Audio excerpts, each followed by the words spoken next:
everyone, and thanks for joining us here on 12 News. Get ready for another major road construction project here in the Northwest Metro. Now, once again, Interstate 494 between the 394 and 694-94 interchanges will be affected. Eric Nelson has more on what you can expect this spring and summer. Give yourself extra time because there will be delays. Free-flowing traffic on I-494 could give way to gridlock in the next few months. You'll see a few of the ramp closures that we have at the 394, 494 area. Everything in red here will have some sort of closure, be it long-term or short-term. A monster road project starts in mid-April and won't be finished until October. Give yourself extra time. The good thing about this year is now we're keeping it open to 2 lanes in each direction because we have the space to do that. With the newly constructed 3rd lane we put in. MnDOT will move all traffic lanes to southbound I-494, while crews add a 3rd lane to the northbound side and work on bridges and ramps. I understand that infrastructure is important and road construction is certainly part of that, and in the long run it'll move traffic a lot better. The condensed freeway will have 2 lanes of traffic in each direction. Take your time, be careful in the work zone. We got men and women in there working. We had a lot of crashes last year, rear end crashes. At an open house in Plymouth, MnDOT informed residents about the scope of the project. Give them the resources they need as far as detour maps and things, practical tips on what they can do during construction. One of the biggest snags will happen right here at the junction of Interstate 394 and I-494. If you're traveling westbound on I-394, you will be unable to get on 494 in either direction. That's ugly. That's ugly. MnDOT's advice to avoid the traffic snarl is to find alternate routes. If you want to avoid it altogether, Highway 169 is another route you can take. Commuters are getting used to I-494 backups. This is a sequel to last year's colossal project that took months to complete. And it was stressful to drive home. It wasn't so bad in the morning for me, but in the evening it was very backed up. In Plymouth, I'm Eric Nelson, Channel 12 News. MnDOT's Nick Carpenter expects backups on westbound I-694 in the Northwest Metro because there will be 1 lane closed going south on 494. Patience will also be required in Plymouth for drivers who use Vicksburg Lane. Today starts the 2nd and final year of reconstruction and expansion work on Vicksburg. This year, work will be done to expand Vicksburg from 2 to 4 lanes from Schmidt Lake Road to the Maple Grove border. It will also feature the construction of a bridge over some troublesome railroad tracks where drivers have to slow down to avoid scraping the bottom of their cars. The affected stretch of Vicksburg will be closed during construction, and the suggested detours are Lawndale and Peony lanes. 2 local senators gave different reasons for voting to take the first steps toward complying with federal real ID requirements. After 2018, travelers with regular Minnesota driver's licenses won't be allowed to board airplanes. The state Senate passed a bill that would allow for planning for real ID. Actually implementing it, though, would take another step. Maple Grove Senator Warren Limmer says that gives the state time to study the cost and privacy concerns. Some people think that the real ID is a foregone conclusion, and perhaps it might be. But this is a very important issue because it raises a variety of constitutional questions that have yet to be challenged in the courts. I do think it is in the best interests of national security and in the best interests of the people we represent that we comply with real ID. And a similar bill is moving through the Minnesota House. 2 Brooklyn Park police officers took their message of community engagement to heart. The school liaison officers helped out several students whose mom is in the hospital fighting cancer and pneumonia. The girls had mentioned to some staff and some teachers at the school that this week being spring break for them, they weren't sure when they would, be eating next. So the officers purchased some items for the family, and their friends also helped out by donating food and personal hygiene products. The officers also got assistance from SEEP and the Nest Backpack Program. Random people also dropped off items at the police station. This is Brooklyn Park. We do a lot of things well, and one of the things we do well is work together very well as a community. SEEP will assist the family in the future, and Brooklyn Park Police ask if you want to help to donate to SEEP or other organizations. Crystal Police are thanking the public for its help in donating money for the department's police canine, Rocco. The community gave more than $3,800 at a fundraiser over the weekend. The money helps pay for Rocco's $400 annual food bill and $2,000 in yearly vet costs. Taxpayer money is not directly used for Rocco, which has helped Crystal Police make about 75 arrests. Drone enthusiasts might soon have one less place to fly their remote-controlled vehicles in the Northwest Metro. The Robbinsdale Area School Board will review a new policy this evening that would prohibit people from flying drones over school district property without written approval from the superintendent. District officials say they're concerned about the possibility of drones crashing during the middle of sporting events or even graduation ceremonies. They also say drones invade the privacy of students who aren't authorized to be photographed. Because they're so much cheaper and more readily available now than they were even just a few years ago, the State High School League, and we're following their lead on this one, is getting out in front of this before something happens that we could have seen and prevented. The Minnesota State High School League created the guidelines and recommendations for the policy and advised school districts to adopt their own models. Students in Golden Valley got a virtual trip around the world thanks to the world's most popular search engine. Staff from Google visited the School of Engineering and Arts in Golden Valley as part of the company's Expeditions Pioneer program. Students in grades 2 through 5 got a chance to try out virtual reality equipment to visit places such as Borneo and the Coral Reef. The event was made possible thanks to the work of teachers at the school who applied to take part in Google's programs several months ago. Being able to provide the kids an opportunity where they are literally right in it. They can look down and they're in it. They can look up and they're still immersed in that space. We had several kids several times throughout the day that we've had to remind them to stand down, sit down, you're not really there. The school officials say they plan to apply for grants that would allow them to permanently bring this technology into the classroom before the next school year. It's like they were having a blast doing that. That's pretty cool. Yeah, it is. Well, coming up, what local travel agents are saying about travel to Cuba. Now that travel restrictions are lifted, see what a trip to Cuba really means. And then later in sports, Hopkins takes on arch rival Minnetonka for a state title in girls basketball. But first, spring-like weather on Tuesday, then another reality check. We could see snowflakes by Wednesday.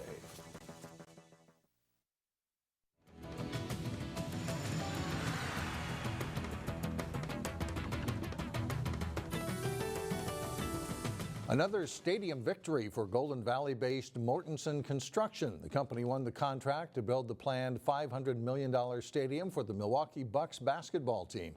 Mortenson is currently wrapping up work on the new Minnesota Vikings football stadium. Golden Valley contractor also built the XL Energy Center, Target Field, and TCF Bank Stadium. President Obama is making history today by visiting the nation of Cuba, and he's the first American president to do so since 1928. Senator Amy Klobuchar and Representative Tom Emmer are joining President Obama on the trip. With the ban on American travel to Cuba lifted, more people are considering Cuba as a vacation destination. So it's kind of fun to really understand and get a peek into a world that we've not been able to look at. It's been a little over a year since Sandy Anderson visited Cuba. I was there and I was in Havana looking at the streets thinking, you know, I feel like I'm in Spain, almost in the Mediterranean. She says it's a trip unlike any other. I'm not a car buff, but wow, was it cool. I mean, they use these cars and fix them, and that's how they get around. Sandy owns Riverdale Travel Leaders in Coon Rapids, and she went with a group of agents on a people-to-people visit, which is still the only way Americans can go to Cuba. Our government allows us to travel, but they want us to experience the culture of Cuba. So in order for us to go, there has to be set itineraries of different cultural events to get to know Cuba people to people. You can't really think about it like a regular sightseeing tourist vacation. Nora Bloom at Travel Leaders in Maple Grove says the people-to-people trips are jam-packed, full of arts and culture. The whole program for U.S. citizens to travel to Cuba is centered around educational opportunities. You can't just go and enjoy tourist activities or laying on the beach. It's tough to travel alone there. Hotels and restaurants are still in short supply. You can't use a U.S. credit card there. so you can't use an ATM card there. Group trips book about 5 months out, costing around $3,000 to $4,000 for a week-long trip. In the Midwest, you'd have to fly into Miami, spend a night there before getting on a plane that is chartered to go to Cuba.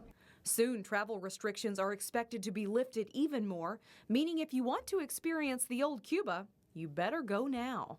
Again, I mean, why wouldn't you want to see something that hasn't been seen by U.S. consumers in over 50 years? Cruise ships are also starting to stop at ports in Cuba. If you do get off the boat, though, expect to also have a full docket of cultural experiences to meet the people-to-people requirement. If you do decide to plan a do-it-yourself experience, know you have to keep a record of your people-to-people activities for 5 years after your trip. In Brooklyn Center, money that's worth a lot more than face value. Coin collectors and dealers from all over the country converged at the Earl Brown Heritage Center over the weekend. The annual money show is the biggest and longest running in the state, and it's an opportunity to see rare coins from all over the world. People also see the show as an opportunity to enhance their retirement savings. It's a way for people to hold on to gold. It's kind of inflation, a hedge against inflation. So that's kind of a craze. The price of gold has gone down quite a bit since from a couple years ago anyway, so it's a good buy now.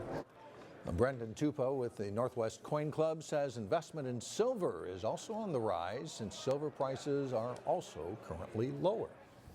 Coming up, we're off to Osseo for one of the most adorable searches of the year. But first in sports, a senior from Brooklyn Park shines for the University of St. Thomas in a national championship men's basketball game.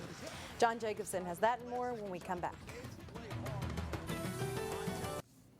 Lake Conference rivals Hopkins and Minnetonka split their 2 regular season games in girls basketball. The Royals and Skippers met for a 3rd time with the state Class 4A championship on the line.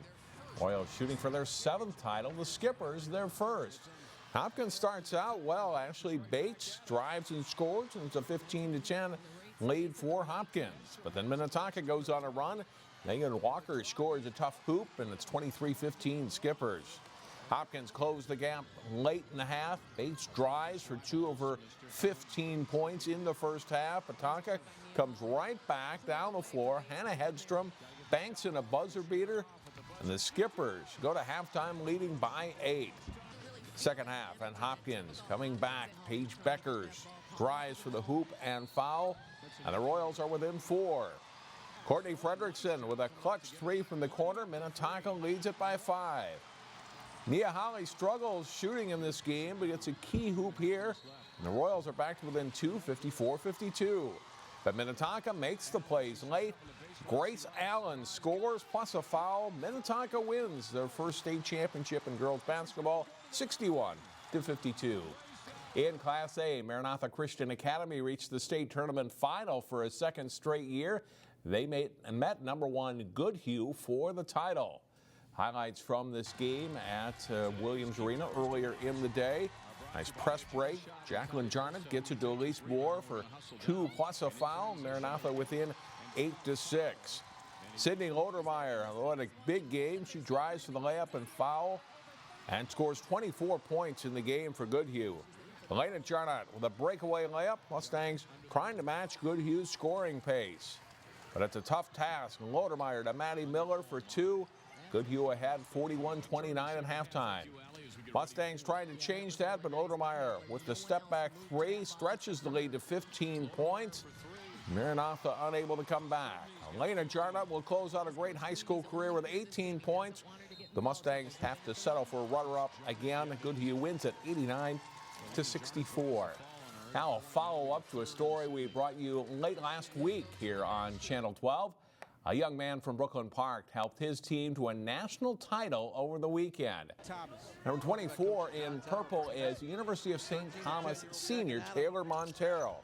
Montero poured in 27 points in the NCAA Division III championship game in Salem, Virginia, to help the Tommies to an 82-76 win over Benedictine of Illinois. Montero's point total was 1 short of his career high. He was 8 for 12 from the field and 10 for 12 on free throws. Montero also had 11 rebounds. He was named most outstanding player of the Final Four. It is the second national title for the Tommies.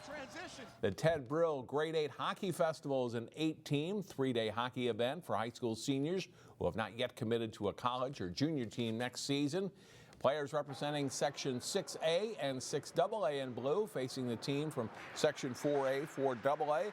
Ian Tully of Como Park converting on the pass there. Section 4 has a 2-1 second period lead. Austin Mann of Fergus Falls with that power play goal gets Section 6 within a goal of 3-2. Ben Tucker will take a pass here and score, tying the game at 3. These teams trade goals, and then it goes to overtime, where Nathan Nelson, number 12 from Hopkins, scores on the rebound, and that's the game-winning goal. Section 6 beats Section 4 5-4. In another Day 3 game in Section 7A, 7AA in blue, meeting Section 5A and 5AA in gray. Ryan Peterson of Duluth East scoring the first goal of the game.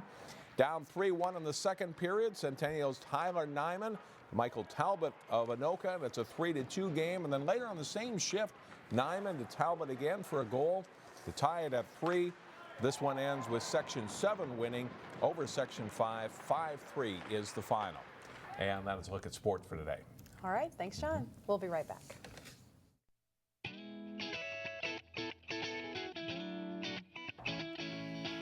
It's already time to think summer, even though there's still chilly weather in the forecast this week. Beginning Tuesday, Three Rivers Parks will begin taking campground reservations, and that includes reservations for camper cabins at Elm Creek. They expect reservations to go quickly, especially for popular holiday weekends. Something new this year, though, once the camping season opens at the end of April, you can reserve space 1 year in advance. So go ahead, think ahead to 2017. Finally, was that an Easter egg or a clump of snow on Saturday?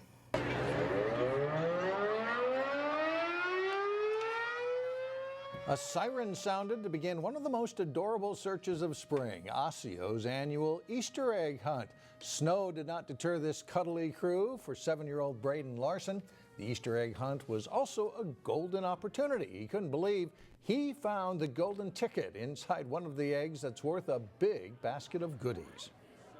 Like freaked out for a second, and I was thinking where the guy was, and I didn't know where he was, so I ran to him.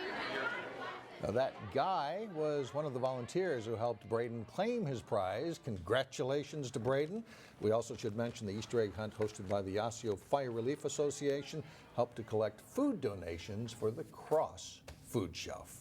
And you don't have to say it, but a good time was had by all right there. Despite the weather, for sure. That's it for now. Thanks for joining us, everyone. We'll see you back here tomorrow at 4.